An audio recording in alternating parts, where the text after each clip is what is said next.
Welcome to Hands Off Beverly. I'm your host, Matt Fletcher. Our guest today is State Representative Hannah Bowen. Hannah is a rising Democratic leader in the Mass House of Representatives, serving in the 6th Essex District, which includes Beverly and a part of Wenham. First elected in the 2025 special election, Bowen previously built her public service record as a Beverly City Councilor, earning a reputation for data-driven policy and community engagement. A graduate of Yale University and Harvard Kennedy School, Bowen brings a background in nonprofit leadership, conflict resolution, and public policy. At the State House, she serves on key committees, including housing, transportation, and labor and workforce development, with a legislative focus on housing, affordability, education funding, workforce growth, and government accountability. Now, Hannah, you don't just represent us at the State House. You stand with us every week. What does it mean to you personally to show up at these protests along with your constituents? Yeah, I think it makes it easier for me to do the job, really, because to be a representative at any level, including in the State House, you have to have a sense for what everyone around you in your community is feeling, is going through. And I get some of that at the supermarket. I get some of that just day in and day out. But it's been really special to have that regular weekly time with people where people feel comfortable coming up and talking about the things that have brought them to the demonstration, but also just what else is going on in their lives. Right. So it gives me a lot of just sense of community too, and a sense that we're in it together. That's often one of the signs that I grab. That is awesome. Because it really, I think it just pulls us together, and it makes me more and more grateful to be in the role and feel more connected to what everybody's going through. Now, many of us are here because we see the Trump administration's actions as direct attacks on the democratic norms and the Constitution. Yeah. Now, but from your perspective, what are the most serious threats right now which worry you most at the state level? Yeah. I mean, it's hard because it does feel like it's coming at us from all directions, right? And so there's like the economic pressure that everybody is under. Is that something that the federal government is helping with? Right now, it doesn't feel like it. And, this administration came in with a lot of talk about affordability and helping lower costs for everyone, and we haven't seen that. And so it's tough because there's some like rule of law questions, there's constitutional questions, and then there's just policy questions. And how to tease those out is tricky. But anyone who has ever watched me in a city council meeting previously or sort of sees how I'm navigating the State House now will know I love rules. Not for their own sake, but because they are our shared agreements about how we're going to live with each other and how we're going to solve problems together. And to me, rules are even more important when you know and trust everybody who's playing by them. Right. Because that's the time you need to double down on these rules matter, we're going to follow them. Because when you are in that contentious place and people have very different views, they don't trust each other, the rules are going to be tested. And I think we're seeing right now all of our rules about due process, rule of law, who has a say in what, and a lot of the conflict of interest rules that are supposed to prevent people from kind of buying access or buying power so that the political system works for all of us rather than just people who can afford it. All of that feels broken. Yeah, that feels very broken at the federal level right now. And I think we're seeing story after story after story. And thank goodness for some independent journalism still functioning and for people being willing to speak up when they see each of those things sort of breaking down. And at the state level, it makes it really hard to know how to vote on a state budget when we don't know if the federal government is going to fulfill its obligations that they've already committed to. That is a basic sort of bargain we've made as states and as citizens and residents, that our federal taxes go into a pot and Congress has a role and the president has a role in sort of sending that money back out to meet all of our needs, right? Our collective needs. And if that system breaks and it's like one person deciding, we don't know how to operate as a state. So there's a lot happening now to kind of shore things up. Right. But then there's also like things that really, based in our Constitution and in our long history, do fall to the federal government. And even if they're not breaking laws or norms, if things are really going down a very different path, it causes a lot of tension. So there's all those things happening right now, and it's things look different than they really have in anyone's kind of living memory, I think. Now, Massachusetts, California, New York, I want to say Connecticut, correct me if I'm wrong.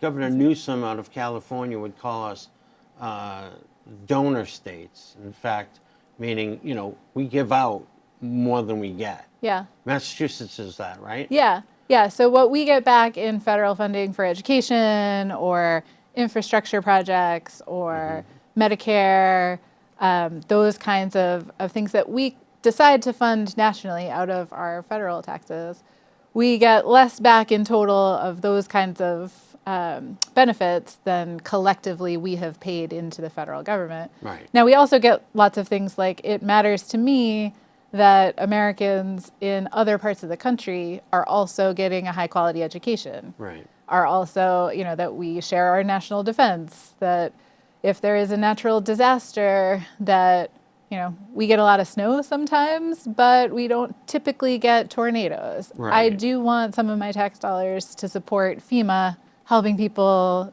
hit by a tornado in another part of the country. So, I think that kind of thinking, like it's true on paper, the numbers are there, and I think we can be proud of how much we're generating in our economy and how much we're able to contribute to those collective goods. And I don't think it always has to be an exact one-for-one. Right. And it's true at the state level too. We just had a forum the other night talking about education funding and what's the portion that comes from state funds through income taxes and all the money the state's collecting versus what comes from each community. And there's reasons why, some communities may get less from state funding and others may get more, and it's so that we all get the level of education we need. But for that to work at a federal level, if we're contributing a lot in taxes and none of our priorities are represented in federal decision making, it feels like it's breaking down. So our group is committed to peaceful constitutional protest, as you know. You've been there. In fact, that's probably you right there. Yeah, I'm somewhere in that corner. But, I mean, you know that. How do you see public protest shaping policy in Massachusetts, especially when federal institutions are failing to check executive power? And I want to kind of a combo question here. You're familiar with the 3.5% rule. Yep. The 3.5% rule, correct me if I'm wrong, states that if 3.5% of the population protest, things will change. Do you believe in that? I do. And I think, so it comes from research on authoritarianism worldwide and where you've seen shifts towards or away from more authoritarianism. And I think it's really clear whether you agree with more liberal or more conservative policies, irrelevant to me, whether you're a Democrat or a Republican. What's happening now with this administration is a move towards authoritarianism or move into authoritarianism. And really, in a country where we believe that power is derived from the people as a democracy, it has been true in history, and it can and will and should be true here, that people can give or take that power by standing together, and that it actually doesn't take all that much to reach a tipping point. So authoritarian regimes really rely on a lot of fear, a lot of sort of power over people, and it's when people refuse to buy into that and take the legitimacy and authority away that it's actually hard to convince enough people to oppress each other in the way that authoritarian regimes need to if you have a certain percentage of the population visibly and vocally opposing.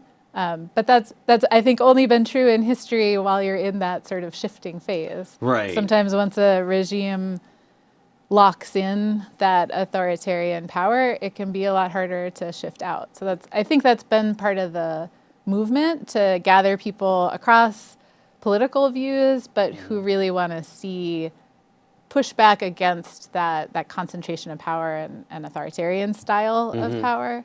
But I think there's also just that sense of strength in numbers. I think we all give each other a lot of motivation, a lot of strength when we show up together. I mean, we have a DJ. Yeah. And he's There's awesome. a dance party. The DJ's right over here. Yeah. You can see his speakers. Yeah, you can see everyone's dancing along, including the dinosaur costume. Exactly. It's a good feeling, and I think we need that too, because part of how people who are trying to hold on to power that's not broad-based do it is by alienating people, making you feel hopeless, making you feel like nothing's ever going to change. Those people have a lock on power. And when we gather for a dance party in the street every week, we show each other, actually, like whether or not anyone in the Trump administration sees an individual community protesting, the fact that we see each other and give each other that sense of power, and that then we actually know this is happening all over the place, right? Like Beverly's not alone in having this grassroots. Not only Beverly, in the North Shore. Yeah. I mean, we were lucky to meet. We had a little breakfast where we had about 10 different groups like ours. Yeah. And it was kind of cool, ranging from all different sizes. Yep. And shapes. But when the federal government undermines civil liberties, what tools does Massachusetts have to push back? I mean, where are the limits? Like what? Yeah, it's tricky, and I think there are real limits because our Constitution divides some powers up. So the 10th Amendment. Yeah, every piece of the Constitution divides powers amongst the states and the federal government, and so there's a lot of places where we have limits, and I think there's sometimes hesitance to use all the tools at our disposal because it feels like we might be picking a fight. But to me, it's clear the fight has already been picked. And we have the choice we didn't start it. Right. And the fight is against the democratic norms and constitutional powers that were written down that we all sort of are trying to maintain.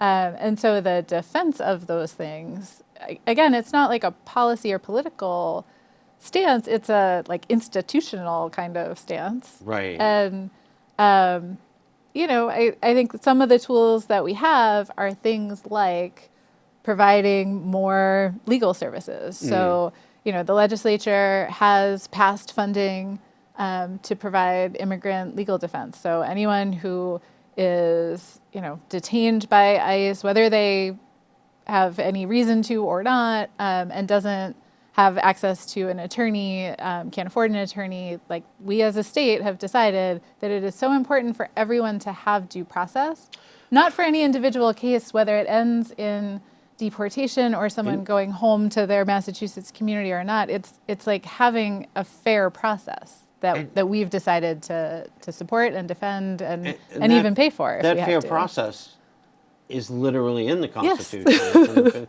the Fifth Amendment, if I'm not mistaken. Yeah, we have rights to appeal and regardless to present our you're case. from. And so you're new to the State House. All right. You just came in. Less than a year. Yeah. Second year? Or, you're going into your second year. Yeah. All right. But you came in with very clear values. What have you focused on first to advance civil rights and and protect democratic norms? And how do you see that working by helping the community? Yeah.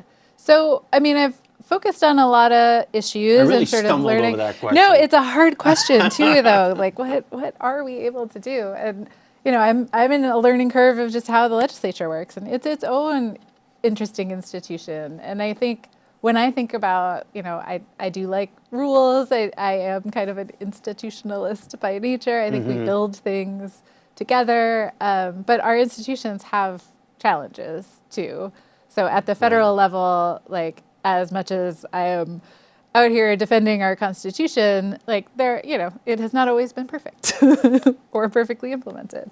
Right. And the State House too kind of has a reputation for being not so transparent, a little top heavy, things like that. I have been pleasantly surprised at just the welcome for new legislators and a lot of mentoring and a lot of openness to ideas still within what is a fairly closed system.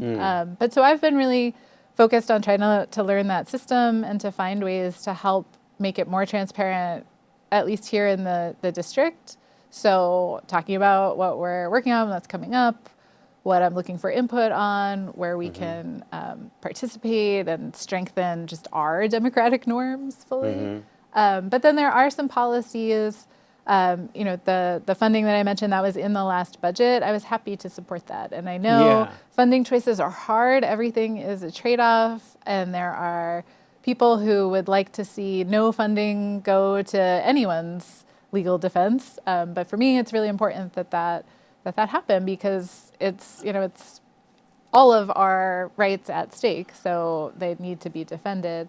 And there's a set of policies that we're actively debating right now about what additional protections we can put in place for all Massachusetts residents against overreach by ICE agents in particular, by federal agents writ large, but particularly with what we've seen in how ICE enforcement has just taken a wild turn. We're looking right now at policies to address that. So. Yeah. As we head into the next legislative session, what are your top priorities going to be for safeguarding civil rights? Kind of goes to what we were just talking about, democratic participation and the rule of law. I kind of re-asking that question here because it just blows my mind where I've seen these people at the rallies and, I believe in the Constitution. Well, then you believe that everyone should have due process. Well, no, not everyone. Not all the time. Yeah, well, it's all the time, it says unfortunately. Everyone. Yeah. I mean, doesn't say if you're a citizen or anything. Yeah, and I think there are fair questions about whether the original drafters of the Constitution actually meant everyone. Like, there's still not as many women in the Massachusetts state legislature as there are men, and the history of whose rights have been protected and why is very varied. It's bonkers. It's all over the place. Yeah, and I think we have an opportunity to expand rights while they are under attack and being contracted. Like, let's just double down on what we really want to see. So yeah, I mean, I think in terms of priorities, we have over the course of the rest of this year some really interesting opportunities. So there's legislation moving.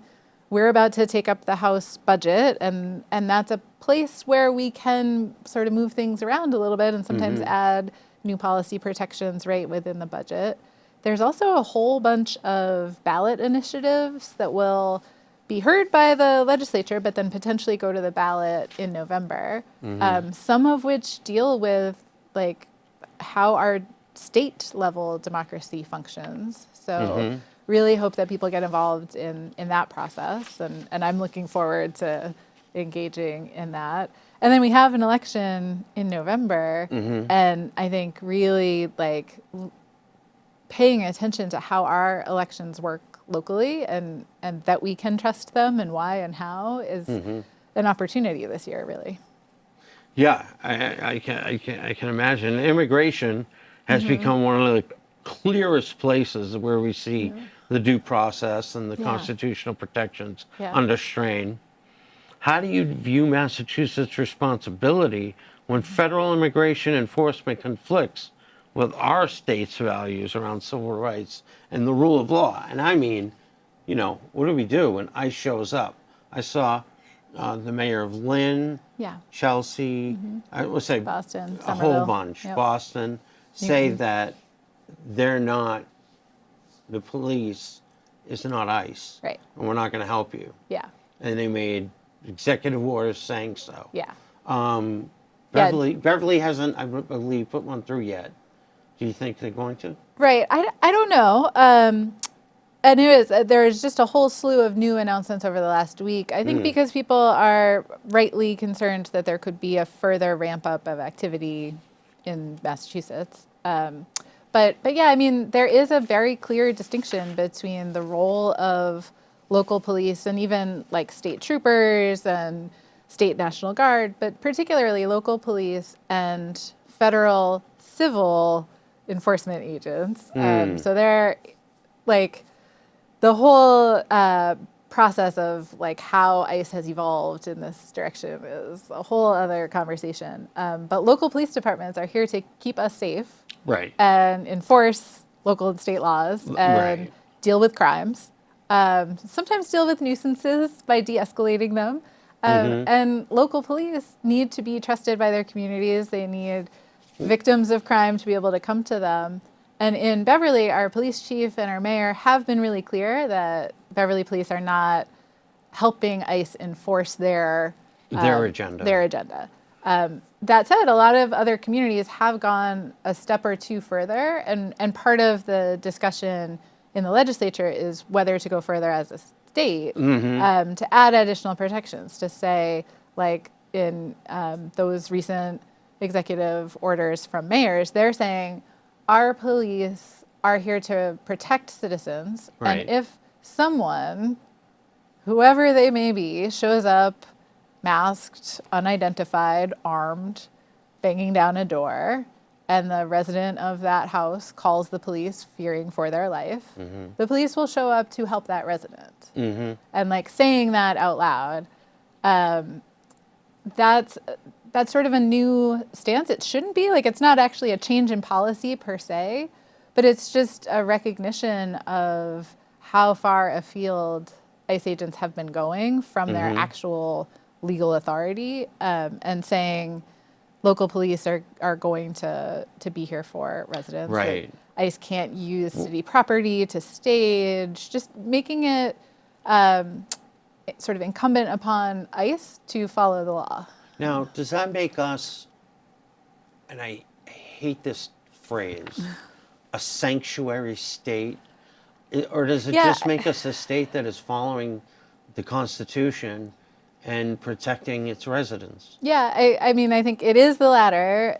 How people have used that language around sanctuary state, city, I think it has been used by some advocates as like a way to rally support for taking care of each other. And it's also been used by critics to say, I don't know, that you're overstepping. I mean, the first thing they do is they bring out... It's sort of used in a derogatory way by some people. But I think what you call it is less important. And it is, as you said, like, it's just emphasizing what are the roles here. And it is possible in some parts of the country, ICE is contracting with local police departments. And I mean, New Hampshire has some of these contracts to actually have local law enforcement perform some of the duties of ICE officers, like off the side of their desk. And we're not signing those agreements. They haven't been banned. And there's actually some interesting nuance about things like there is a county detention center, like a county sheriff's House of Corrections style facility down on the South Shore that has a contract to hold people who have been detained by ICE. And a lot of advocates want to see that agreement just completely torn up and don't want to assist ICE in any way. And a lot of families who have had a family member detained have said, actually, our family member, we know where they are, and they're being treated better in this facility than they might be if they were put on a plane to who knows where. We can get our attorney access to them, things like that. So part of the legislation we're considering and that I'm advocating for, have signed on to as a co-sponsor, I'm looking to support, would add further protections for anyone who falls into that sort of situation. So saying you get that we would sort of set a standard for treatment of people who are being detained in Massachusetts, Right. even though they're being detained for ICE or by ICE, that we would have some control. But it's hard. Like Right. there's a facility in Burlington, so Yes. not far.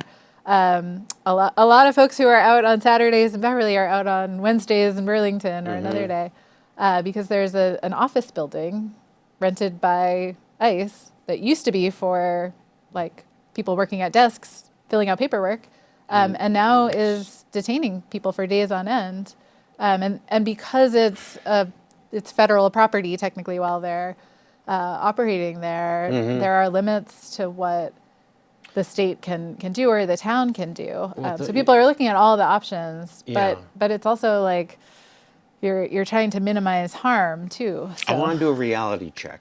Okay. True or false?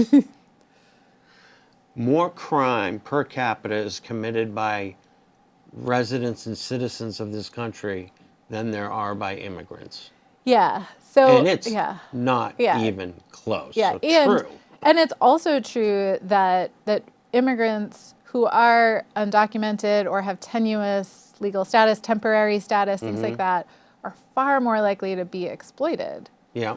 By employers like who are not above board employers and who will say, oh, you're injured on the job. Well, I could pay your workers' compensation or I could call ICE. Call ICE. And like That's just, not a very nice boss. yeah, really, really, really bad exploitation. People are much more vulnerable to that if they don't have full legal status. There are a flip side of that. There are a lot of people who will put them on the books, and these people are paying taxes. Yeah. Paying into Social Security. Yeah. And things of that nature. Yep. Yeah, and I think the contributions, and a lot of people talk about whether individuals or families have immigrated the right way or broken the law in order to enter the country, and it's just not that simple. And a lot of people recognize the immigrant experience of moving to another place to better your situation, either because you're under deep threat or just because there are no opportunities where you are, and the level of commitment and strength and bravery and ingenuity and entrepreneurial nature that takes, that experience is one I think a lot of us recognize, and that looks like a contributing neighbor, someone you want in your community, right, if you're on the receiving end of their travel, right, and that's I think that's something we need to really focus on. Now, for those of us who show up week after week after week after week after week, sometimes it's hard, sometimes discouraged. What gives you hope? What keeps you going? Why does your mom continue to go? I know. Why do you join your mom? Why do you guys come every week? Yeah, it is. It's like fun family time. We have that time set. No, I mean, I really think I'm an optimist at heart anyway, but there's days I'm really looking for any shred of how is this going to get better? Because it does look like there's really concentrated economic and political power that is locking a lot of us out from, what we thought we were signing up for in our community. Yeah. And I find that more than just a shred every Saturday, that I really find a lot of people who are willing to roll up their sleeves and look out for each other. There's a lot happening at these demonstrations too beyond protesting. There's people making connections, finding out what each other need, helping shovel the sidewalks. People are connecting, and I think building a broader sense of community in a way that just gives me great hope. It makes me feel like when I go up to the State House, that's what I'm representing, is a community that wants to keep building things better and respect a rule of law that actually respects all of us. And so that gives me a lot of hope every single Saturday. And I hope that me showing up also gives that to some of the people around me. And so I try and bring more people with me, and it's been really nice to see. State Representative Hannah Bowen, thank you so much. Thank you. I can't thank you enough for your time. Yeah. And that's going to do it for this week. We will see y'all next week. already recording. Like, Already recording. what? Oh no! Have some outtakes. Hey, don't forget our weekly protests on Wednesdays from 5:30 to 6:30 p.m. at 225 Cabot Street, and Saturdays from 11 a.m. to 12 p.m. at Odell Veterans Memorial Park at 158 Rantoul Street. We'd love to see you at either or both, but please remember, March 28th is the next national No Kings protest, and we would love to see you there.